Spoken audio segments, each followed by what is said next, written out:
Warahmatullahi wabarakatuh. Waalaikumsalam warahmatullahi wabarakatuh. Di sini kami akan mempresentasikan hasil diskusi kami tentang ekonomi dan urbanisasi.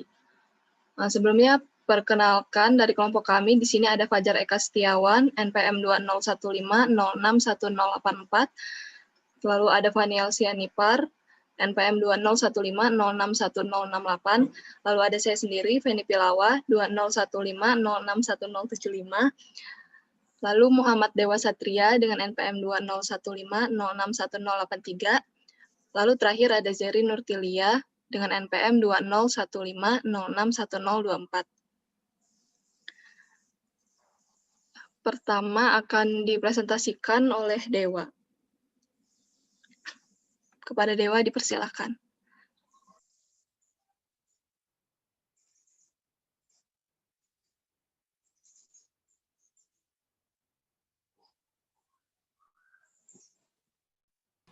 Selamat, Pak, mohon izin sebelumnya saya off cam ya, Pak.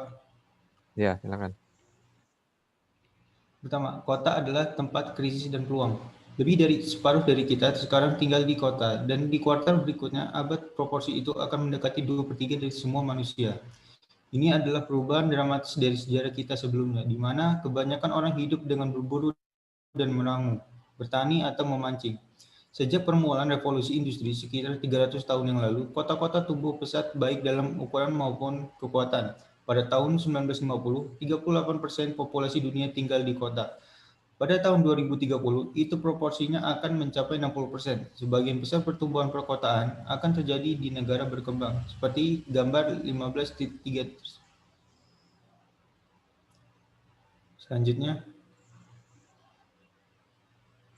populasi di kota-kota ini berkembang pesat lebih cepat dari infrastruktur, seperti jalan raya, transportasi, perumahan, persediaan air, pengelolaan limbah, dan sekolah.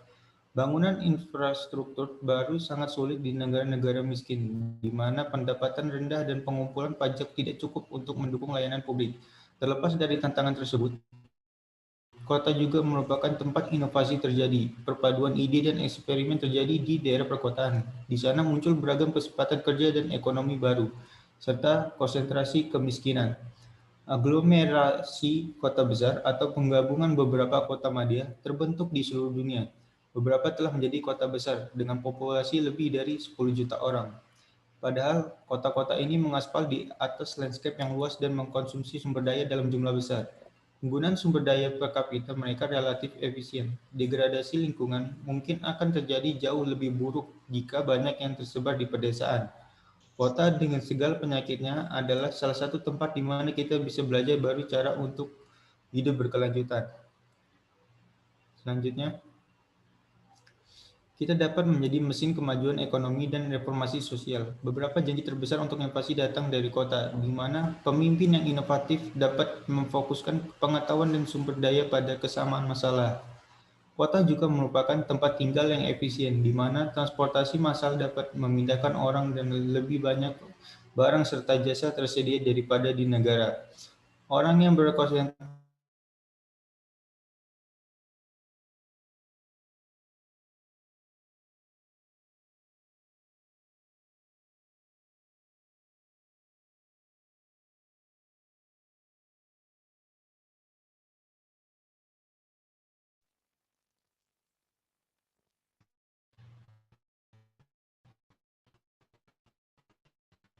reformasi sosial. Beberapa janji terbesar untuk inovasi datang dari kota, di mana pemimpin yang inovatif dapat memfokuskan pengetahuan dan sumber daya pada kesamaan masalah. Kota juga merupakan tempat tinggal yang efisien, di mana transportasi massal dapat memindahkan orang dan lebih banyak barang serta jasa tersedia daripada di pedesaan. Orang yang berkonsentrasi di perkotaan daerah menyisakan ruang terbuka yang tersedia untuk pertanian dan keanekaragaman hayati. Tapi, kota juga bisa menjadi pusat kemiskinan, polusi, dan undervalued anggota masyarakat. Menyediakan makanan, perumahan, transportasi, pekerjaan, air bersih, dan sanitasi untuk 2 atau 3 miliar penduduk, perkotaan baru diharapkan untuk berdasarkan di kota-kota, terutama yang sedang berkembang di dunia. Mungkin salah satu tantangan utama abad ini. Selanjutnya, Kebijakan pemerintah seringkali lebih memilih perkotaan daripada pedesaan yang mendorong dan menarik orang ke kota. Negara berkembang umumnya menghabiskan sebagian besar anggaran mereka untuk memperbaiki wilayah perkotaan, terutama di sekitar ibu kota, tempat tinggal para pemimpin. Ini memberi kota-kota besar monopoli virtual atas pekerjaan baru, perumahan, pendidikan, dan keuangan.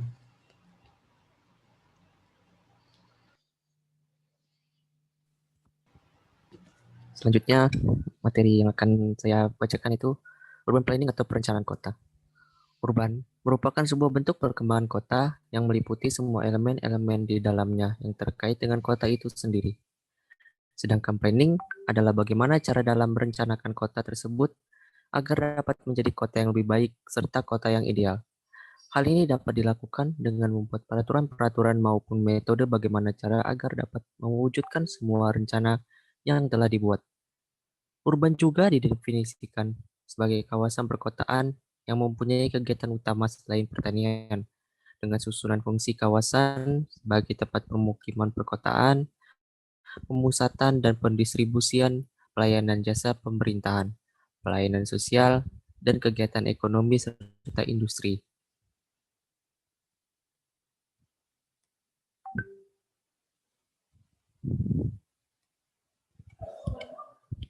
Peran transportasi dalam perkembangan kota. Transportasi dan perkembangan wilayah merupakan hal yang sangat erat hubungannya. Dikarenakan dalam pengembangan wilayah haruslah memiliki transportasi yang mendukung. Perkembangan wilayah ini berawal dari penduduk kota yang berpindah tempat ke daerah pedesaan untuk membentuk daerah baru. Kota yang dulunya padat mulai menyebar ke seluruh tata ruang yang ada, menghabiskan ruang dan membuang-buang sumber daya. Pola perkembangan ini dikenal sebagai urban sprawl atau pemekaran kota.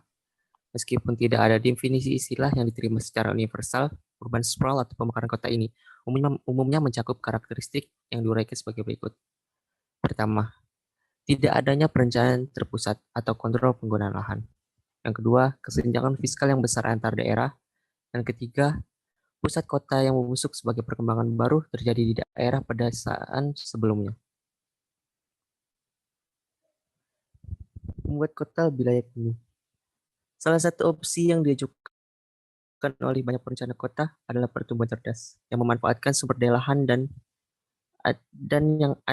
sumber daya lahan yang ada secara efektif infrastruktur dengan mendorong pembangunan infill yang menghindari duplikasi layanan yang mahal dan penggunaan lahan yang tidak efisien. Pertumbuhan cerdas bertujuan untuk memberikan campuran penggunaan lahan untuk menciptakan keragaman pilihan dan peluang perumahan yang terjangkau. Tujuan dari pertumbuhan cerdas ini sebagai berikut.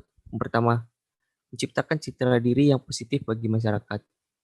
Kedua, membuat pusat kota menjadi penting dan layak huni. 3. Mengurangi housing di bawah standar. 4. Memecahkan masalah polusi, udara, air, limbah beracun, dan suara. 5. Meningkatkan komunikasi antar kelompok.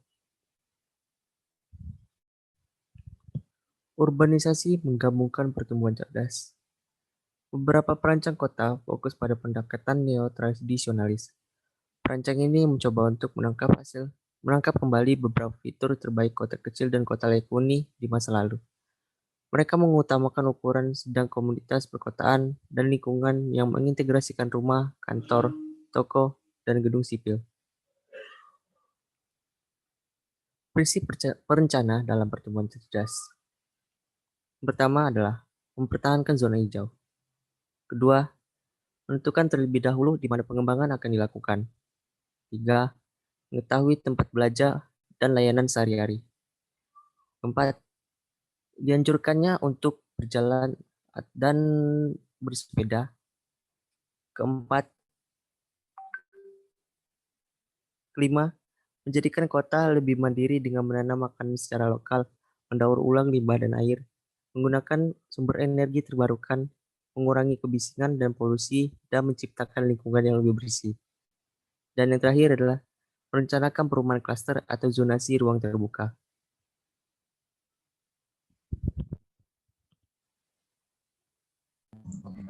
Ekonomi dan pengelolaan sumber daya alam. Kita bergantung pada lingkungan kita untuk terus menyediakan Satu, keseimbangan energi dan iklim global yang diatur posisi kimiawi atmosfer dan lautan, resapan air dan pengisian ulang air tanah, dan daur ulang organik dan anorganik, pemeliharaan keanekaragaman hayati. Kedua, ruang dan substrat yang sesuai dengan tempat tinggal manusia, budidaya tanaman, konservasi energi, rekreasi, perlindungan alam. Ketiga, oksigen, air bersih, makanan, obat-obatan, bahan bakar, pangan, bahan bangunan, dan sarana industri. 4. Peluang dan informasi, estetika, spiritual, sejarah, budaya, artistik, ilmiah, dan pendidikan. Selanjutnya,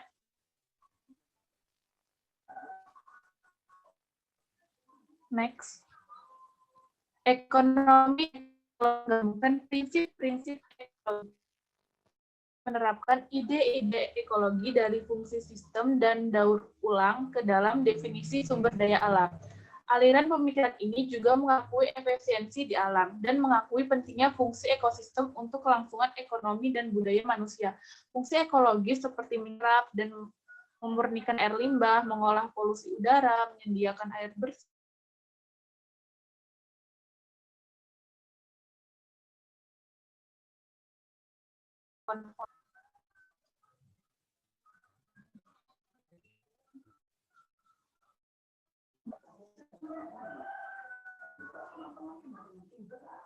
next.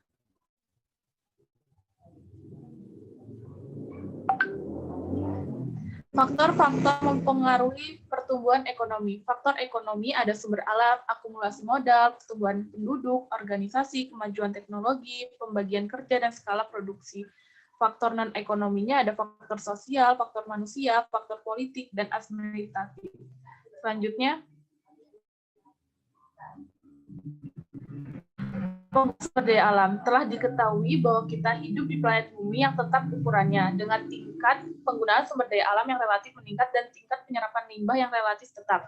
Apabila manusia mulai proses teknologi dan kota-kota, industri serta pertanian mulai membuang limbah sebagai produk sampingan proses kehidupan dan produksi, maka akan ada tekanan terhadap kemampuan membersihkan secara otomatis yang dipunyai lingkungan alamiah dan keseimbangan ekologi akan lenyap.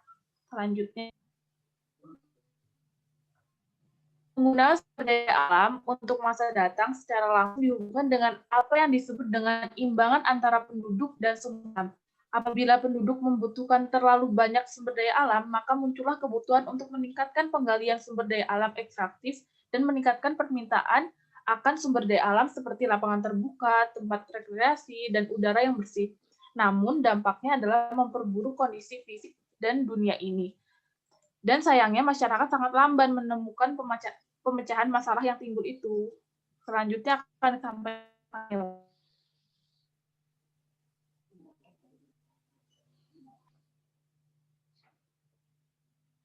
Akuntansi sumber daya alam. Cost Benefit Analysis atau CBA adalah salah satu kerangka kerja konseptual utama ekonomi sumber daya dan digunakan oleh pembuat keputusan di seluruh dunia sebagai cara untuk membenarkan pembangunan bendungan, jalan, dan bandara, serta dalam mempertimbangkan apa yang harus dilakukan tentang hilangnya keanekaragaman hayati, polusi udara, dan perubahan iklim global. Kritik terhadap CBA menunjukkan tidak adanya standar perhatian yang tidak memadai terhadap alternatif dan penempatan nilai moneter pada biaya dan manfaat yang tidak berwujud dan tersebar atau jauh. Selanjutnya,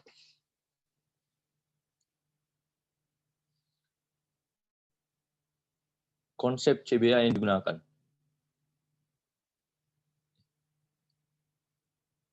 Pada gambar samping menunjukkan contoh hipotesis dari analisis biaya manfaat untuk mengurangi polusi udara.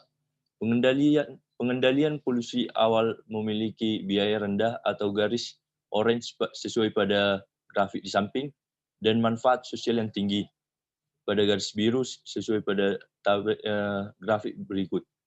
Ketika kontrol yang mudah diselesaikan, kontrol lebih lanjut memiliki biaya yang lebih tinggi dan penurunan manfaat tambahan. Idealnya, ada titik persimpangan di mana biaya sama manfaatnya. Di luar titik optimal ini, biaya penghilangan polusi lebih besar daripada manfaatnya.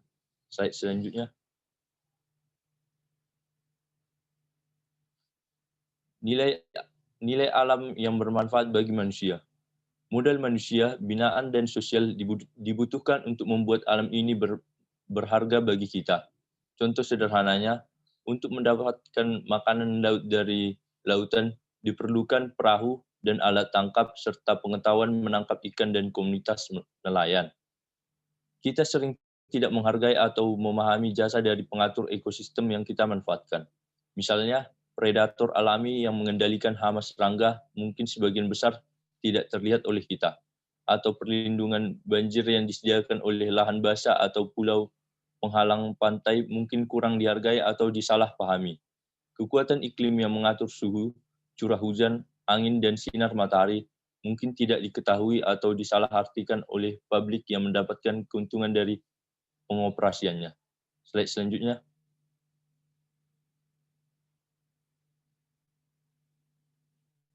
Apa yang kita lakukan untuk menjaga ekosistem ini? Pertama, berlatih hidup sederhana. Investasikan dalam pengalaman dan kebiasaan, bukan hanya mementingkan keinginan pribadi berupa bentuk material. Kedua, sistem sewa, pinjam, atau barter barang, jika Anda bisa, agar mengurangi produksi barang dan tidak membuang barang lama karena tidak terpakai lagi. Ketiga, mendaur ulang atau menggunakan kembali barang lama yang masih layak pakai. Keempat, beli produk hijau. Carilah barang yang efisien dan berkualitas tinggi yang akan bertahan lama dan diproduksi dengan cara yang paling ramah lingkungan. Kelima, beli produk yang dibuat dalam kondisi manusiawi oleh pekerja yang menerima upah yang adil. Terakhir, pikirkan tentang total biaya siklus hidup barang-barang yang Anda beli, terutama pembelian besar seperti mobil. Cobalah untuk memperhitungkan dampak lingkungan, penggunaan energi, dan biaya pembuangan, serta harga pembelian awal. Selanjutnya akan dijelaskan oleh rekan saya, Feni Pilawa. Perdagangan, pembangunan, dan pekerjaan. Perdagangan dapat menjadi alat yang ampuh dalam memperluas sumber daya kita dan meningkatkan standar hidup. Sistem perbankan dan perdagangan yang mengatur kredit, pertukaran mata uang, tarif pengiriman, dan harga komoditas didirikan oleh negara-negara yang lebih kaya dan lebih kuat untuk kepentingan mereka sendiri. Nah, sistem ini seringkali membuat negara-negara yang kurang berkembang itu dijadikan sebagai pemasok sumber daya ke negara-negara yang lebih berkembang. Next. Pinjaman mikro membantu yang termiskin dari yang miskin. Tidak ada satu lembaga pun yang memiliki pengaruh lebih besar terhadap pembiayaan dan kebijakan negara berkembang selain Bank Dunia. Dari sekitar 25 miliar yang dipinjamkan setiap tahun untuk proyek pembangunan oleh badan-badan internasional, sekitar 2/3-nya berasal dari Bank Dunia. Namun banyak dari proyeknya memiliki dampak lingkungan dan sosial yang merugikan. Nah, jadi pinjamannya ini seringkali itu seringkali masuk ke pemerintah yang korupsi gitu. Itu tuh malah dananya malah untuk membangun kayak skema pengalian air raksasa, listrik tenaga nuklir gitu yang justru menggusur penduduk lokal. Mantan Menteri Keuangan Amerika Serikat, Paul O'Neill, mengatakan bahwa pinjaman ini telah mendorong negara-negara miskin ke dalam selokan dengan membebani mereka dengan hutang yang tidak dapat dibayar. Ia mengatakan bahwa dana seharusnya digunakan dengan baik untuk memerangi kemiskinan. Next. Program pinjaman mikro Bank Gramen telah membantu miliaran orang. Model ini sekarang digunakan oleh ratusan badan pembangunan lainnya di seluruh dunia. Bahkan di Amerika Serikat, organisasi membantu usaha mikro dengan pinjaman, hibah, dan pelatihan. Salah satu inovasi terpenting Bank Gramen adalah para peminjam mengambil pinjaman dalam kelompok-kelompok kecil. Setiap orang di grup maksudnya di kelompoknya itu bertanggung jawab atas kinerja yang lain. Nah, kelompok itu atau grup itu tidak hanya menjamin kembalinya pinjaman, tetapi juga membantu bisnis sukses dengan memberikan dukungan, dorongan, dan nasihat yang berbeda-beda. Jadi dalam satu kelompok itu saling memberikan dukungan, dorongan gitu. Next. Nah, usaha terbaru untuk Gramen Bank adalah menyediakan layanan ponsel ke desa-desa pedesaan. Nah, jadi menyediakan ponsel ke pedesaan itu khususnya untuk wanita-wanita yang nggak ada pekerjaan gitu. Itu tuh bukan tidak hanya memungkinkan mereka untuk berkomunikasi, tapi juga untuk memberikan peluang bisnis. Gitu. Next. Mekanisme pasar dapat mengurangi polusi. Seperti yang terkuat dalam studi kasus pembukaan, perubahan iklim adalah ancaman ekonomi serta lingkungan. Pada tahun 2006, ekonom Inggris Nicholas Stern memperingatkan kita bahwa kerusakan yang disebabkan oleh perubahan iklim 50 tahun dari sekarang bisa setara dengan kehilangan sebanyak 20% dari GDP global setiap tahun. Atau dengan kata lain, setiap dolar yang kita investasikan sekarang untuk mengurangi emisi gas rumah kaca akan menghemat $20 di masa depan. Next. Cara lain yaitu menyiapkan sistem cap and trade. Dalam sistem ini, sebuah otoritas pusat, biasanya sebuah badan pemerintah, menentukan batas jumlah karbon yang dapat dikeluarkan. Negara-negara atau perusahaan-perusahaan kemudian diperbolehkan untuk mengeluarkan gas-gas rumah kaca, tapi dengan jumlah yang dibatasi. Next.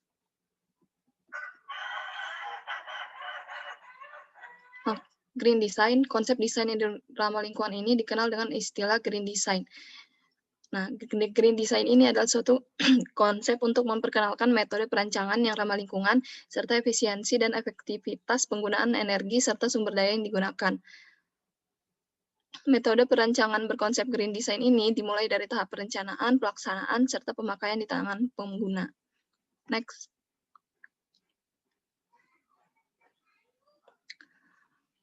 Nah, green business itu menciptakan lapangan kerja atau bisnis hijau. Selama bertahun-tahun, banyak pemimpin bisnis dan politisi telah memerankannya perlindungan lingkungan dan pekerjaan yang saling eksklusif. Mereka mengklaim bahwa pengendalian pencemaran, perlindungan kawasan alam, dan spesies terancam punah, dan pembatasan penggunaan sumber daya yang tak terbarukan akan mencekik ekonomi dan mengusir orang-orang dari pekerjaan. Namun, ekonom ekologi membantah klaim ini. Studi mereka menunjukkan bahwa hanya 0,1% dari semua PHK skala besar di Amerika Serikat dalam beberapa tahun terakhir karena peraturan pemerintah. Next. Nah, kesimpulannya yaitu lebih dari separuh kita sekarang tinggal di kota, dan dalam satu generasi, 2/3 dari kita mungkin akan menjadi penduduk kota. Kebijakan ekonomi seringkali menjadi akar keberhasilan atau kegagalan kota. Kebijakan ini dibangun dari beberapa kumpulan asumsi dasar tentang sifat sumber daya. Ekonomi klasik mengasumsikan bahwa sumber daya terbatas, sehingga kami bersaing untuk mengendalikannya. Ekonomi neoklasik mengasumsikan bahwa sumber daya didasarkan pada modal yang dapat mencakup pengetahuan dan modal sosial serta sumber daya. Ekonomi sumber daya alam memperluas gagasan neoklasik untuk menginternalisasi nilai layanan ekologis dalam akuntansi ekonomi. Indeks produktivitas klasik menghitung banyak penyakit sosial dan lingkungan sebagai pertumbuhan positif. Alternatif telah diusulkan, termasuk indeks kemajuan asli. Langkah-langkah seperti GPI dapat digunakan untuk membantu memastikan pertumbuhan di daerah berkembang. Microlending adalah strategi inovatif lain yang mendorong pemerataan dalam pertumbuhan ekonomi. Desain bisnis hijau adalah bagian yang berkembang pesat dari banyak ekonomi. Pendekatan ini menghemat uang dengan meminimalkan konsumsi dan limbah. Sekian presentasi dari kelompok kami. Bila ada salah kata, kami mohon maaf. Kami akhiri. Wassalamualaikum warahmatullahi wabarakatuh.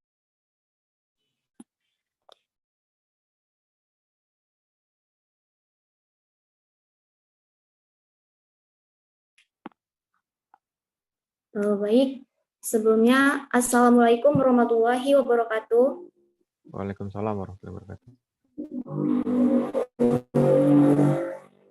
Kami dari kelompok 8 akan mempresentasikan hasil diskusi atau kerjasama antara kelompok 8 yang terdiri dari coba next.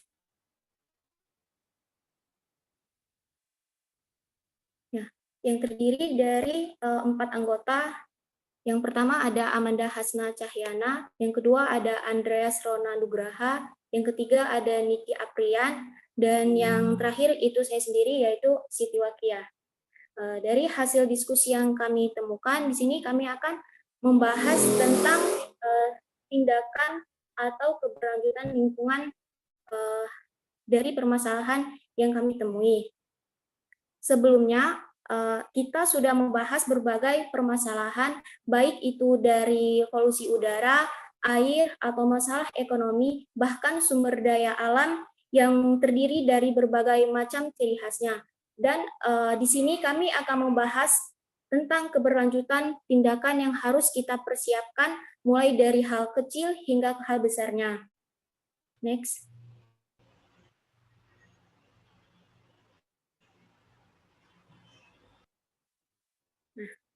Di sini saya sendiri akan membahas tentang kebijakan dan keberlanjutan lingkungan. Next.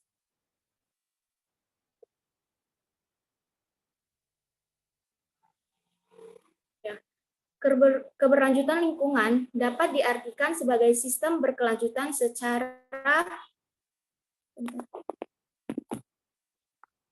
secara lingkungan yang baru mampu memelihara sumber daya yang tidak stabil, menghindari eksploitasi sumber daya alam dan fungsi penyerapan lingkungan. Pada Undang-Undang Nomor 23 Tahun adanya hubungan antara aktivitas perusahaan dengan lingkungan hidup yang menegaskan bahwa dalam rangka penyalahgunaan sumber daya alam untuk memajukan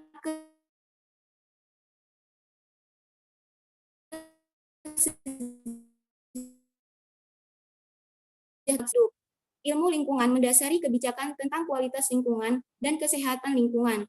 Pengesahan Undang-Undang Udara Bersih diperlukan pengumpulan data selama bertahun-tahun untuk memahami tingkat polutan di udara yang tidak sehat dan udara yang lebih bersih. Akumulasi pengukuran di banyak tempat dan tahun memungkinkan untuk mengukur tingkat kontaminan target dan untuk membandingkan kualitas udara dengan standar yang diterima. Penegakan standar dan kebijakan lingkungan memerlukan pemantauan berkelanjutan. Next.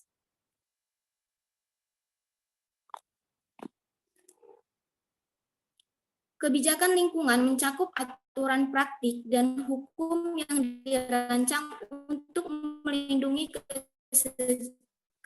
kesejahteraan, kesehatan, dan kesejahteraan manusia. Bahwa kebijakan terinformasi dengan baik dan terlibat dalam pembuatan kebijakan.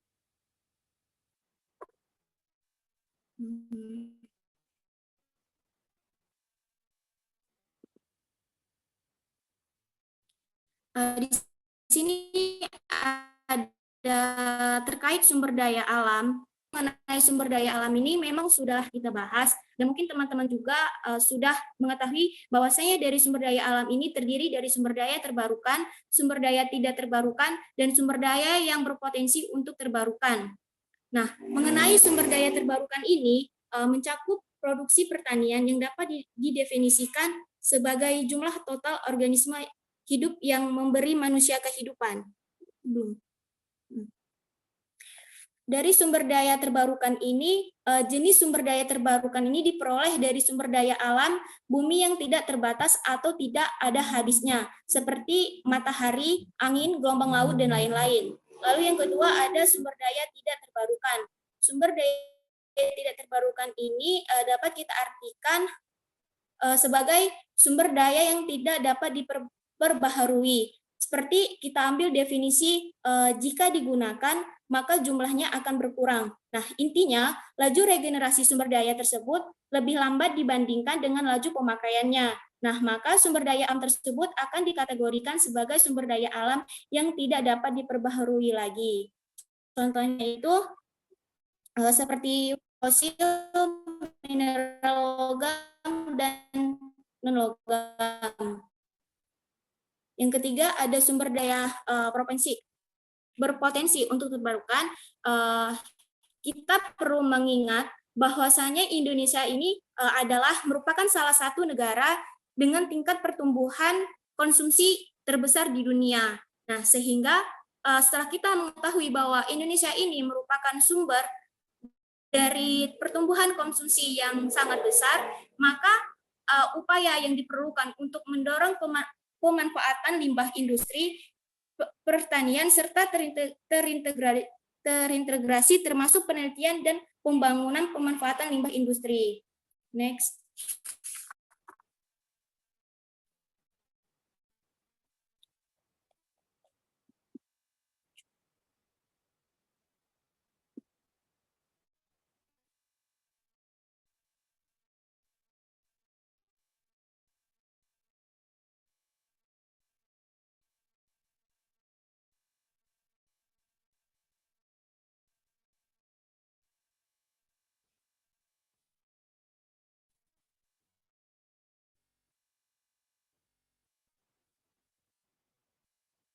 Nah, di sini terdapat masalah utama lingkungan.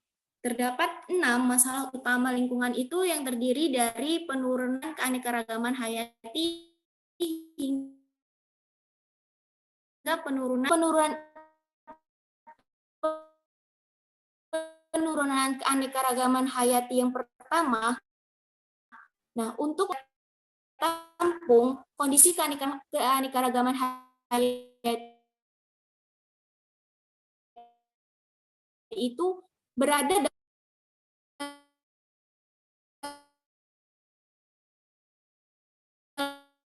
status berbahaya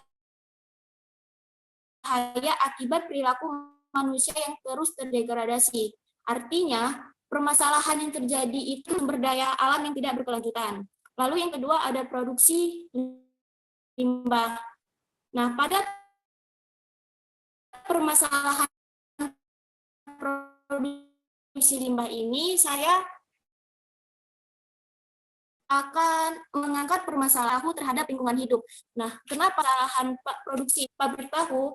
Karena hasil dari dampak pencemaran limbah pabrik tahu itu terhadap akibat limbah pabrik tahu yang berdampak buruk terhadap kehidupan ekosistem yang berada di perairan dan akan mengancam kesehatan manusia. Nah, setelah kita mengetahui, maka perlu ada usaha pencegahan seperti membuat penyaringan dan daur ulang limbah atau dapat melokalisir semua limbah industri sehingga jauh dari aktivitas masyarakat. Lalu yang ketiga ada pencemaran air. Nah, pencemaran air ini sering kita lihat bahwasanya banyak sudah terjadi, bahkan untuk masyarakat sendiri pun sudah sangat melakukan adanya pencemaran air ini. Bahkan pencemaran air ini sudah terjadi di mana-mana gitu. Nah, jadi hal ini disebabkan oleh perilaku manusia itu lagi yang membuang sampah ke sungai atau bahkan perusahaan-perusahaan industri yang membuang limbah pabriknya ke aliran sungai.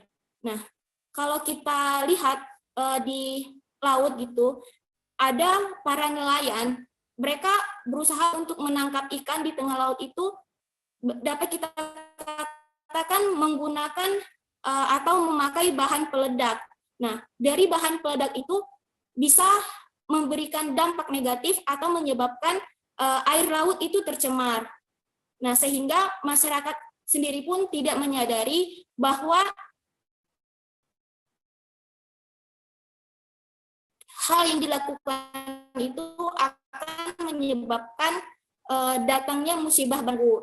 Dan parahnya lagi, atas keserakahan para nelayan, karena itu akan menyebabkan kerugian para nelayan menjadi rugi. Nah, jadi perlu adanya upaya pencegahan atau solusi. Solusinya itu dimulai dari diri kita sendiri, kesadaran dari diri kita sendiri untuk tidak membuang sampah sembarangan.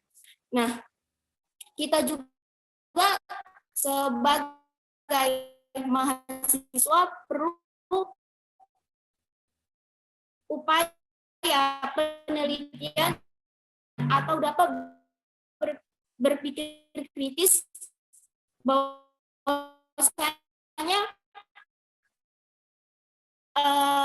kita mampu mengelola sampah dengan baik.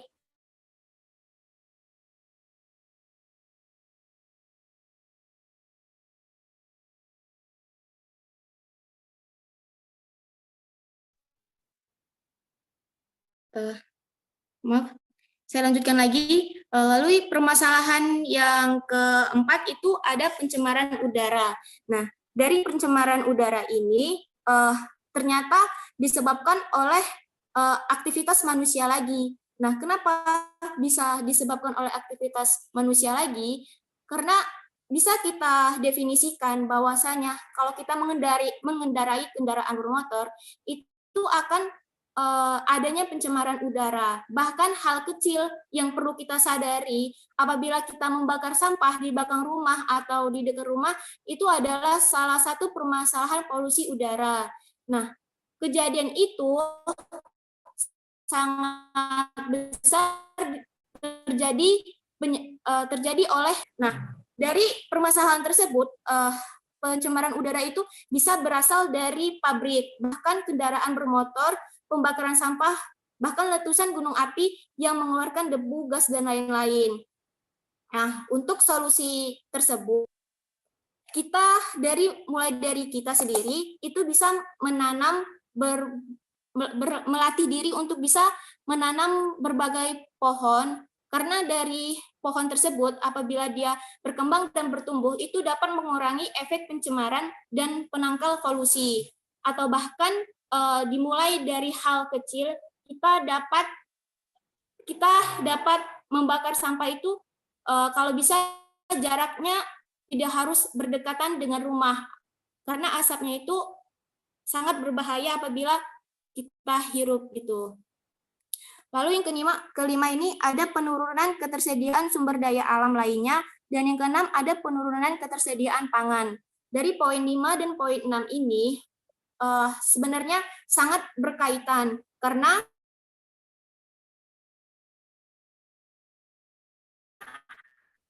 rusaknya. Jadi kalau dari poin 5 dan poin 6 ini kita dapat simpulkan ada beberapa faktor utama ancaman krisis pangan yang terjadi. Itu terjadi karena terkait pelaku, yaitu keserakahan manusia dan perilaku ketidaksadaran pada pribadi masing-masing masyarakat gitu.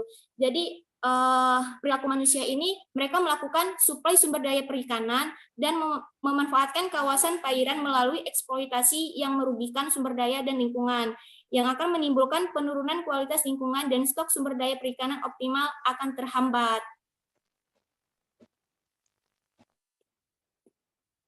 Apa yang mendorong pembuatan kebijakan?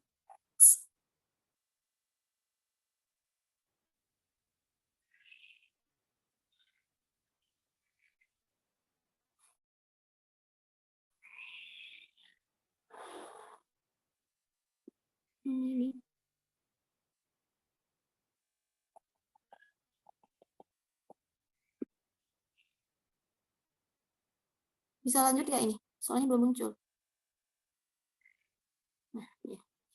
Nah, setelah kita mengetahui dari utama permasalahannya, maka kita akan membuat atau pendorongan pembuatan kebijakan. Jadi pendorong pembuatan kebijakan ini perlu kita sadari bahwasanya berprinsip dalam sistem demokrasi. Nah, maksud dari berprinsip dalam sistem demokrasi ini, adanya kebijakan akan adanya proses terbuka dalam mengemukakan pendapat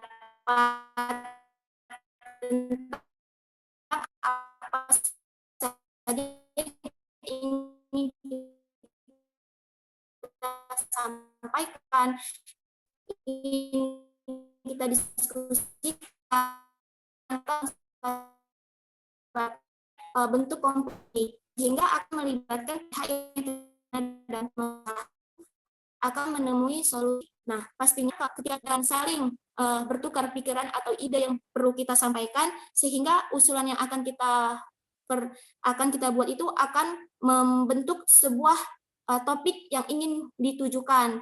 Dan yang ketiga, melakukan debat terbuka memungkinkan semua suara menjadi didengar. Nah, sebelum usulan dari kebijakan yang kita buat kita usulkan, maka kita perlu untuk saling berdiskusi mengenai pembuatan yang sudah kita lakukan, karena masing-masing dari suara baik itu masyarakat itu sangat diperlukan, karena mereka pastinya masing-masing memiliki keresahan yang berbeda. Lalu yang keempat ada keputusan kebijakan mendorong kesejahteraan kolektif, dan itu setelah kita menentukan kebijakan pastinya akan membuat keuntungan positif bagi kita dan masyarakat agar membentuk kesejahteraan yang baik. Lalu apakah kita lebih aman daripada menyesal?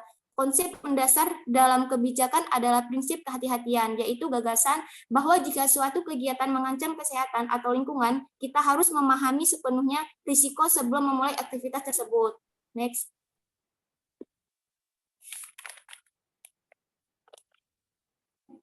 Terdapat 4 prinsip sebagai dasar kebijakan lingkungan. Yang pertama, orang memiliki kewajiban untuk mengambil langkah-langkah untuk mencegah bahaya. Yang kedua, beban pembuktian untuk teknologi baru, proses, aktivitas, atau kimia terletak pada pengembangnya, bukan pada masyarakat umum. Lalu yang ketiga, sebelum menggunakan teknologi, proses, atau bahan kimia baru, atau memulai dalam suatu kegiatan baru, ada kewajiban untuk memeriksa secara utuh berbagai alternatif, termasuk alternatif untuk perhatian harus terjadi.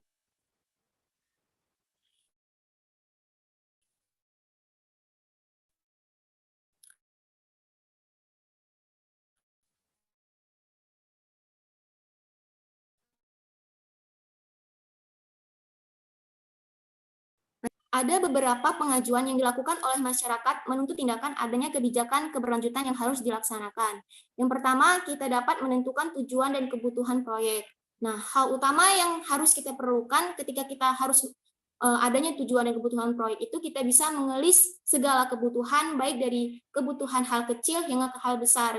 Nah, memang sangat diperlukan langkah step by step gitu, persiapan usulan yang akan ditindaklanjuti dari pihak kebijakan yang kita tetapkan.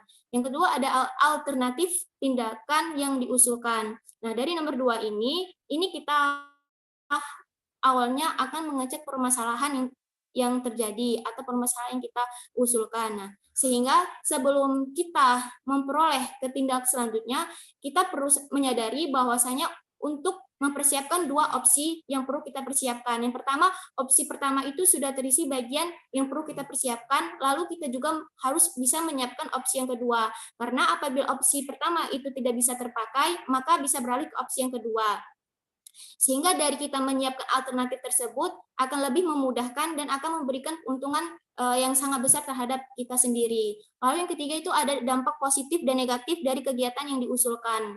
Nah, dari dampak positif dan negatif dari kegiatan yang diusulkan, sebelum kita pastinya untuk membuat kebijakan, kita sebagai mahasiswa mampu untuk berpikir kritis terlebih dahulu, atau bahkan dapat bertanggung jawab dengan tindakan. Dan kita juga harus bisa memilah mana yang membawa dampak negatif dan mana yang membawa dampak positif. Karena keberlanjutan ini bisa tersambung dengan kegiatan yang bersistem teknologi. Karena hidup di serba teknologi juga, kita mampu harus turut berkembang dengan dasar pemanfaatan kebijakan harus tetap terlaksanakan. Next.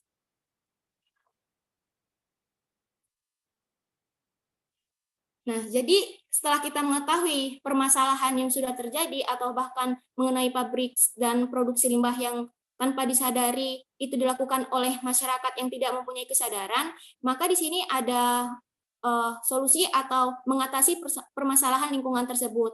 Yang pertama, ini ada analisis ilmiah. Nah, dari analisis ilmiah, maksudnya itu kita dapat mengumpulkan informasi dan melakukan penelitian untuk membuat model yang menjelaskan kejadian dan meramalkan kejadian yang akan datang. Contohnya itu kita mampu meramalkan perubahan cuaca global. Lalu yang kedua ada analisis resiko. Nah, analisis resiko ini menganalisis dan memperkirakan pengaruh potensi dari suatu aksi atau kegiatan. Contohnya itu kita mampu beranalisis tentang dampak lingkungan yang akan membawa pengaruh yang lebih buruk ke depannya.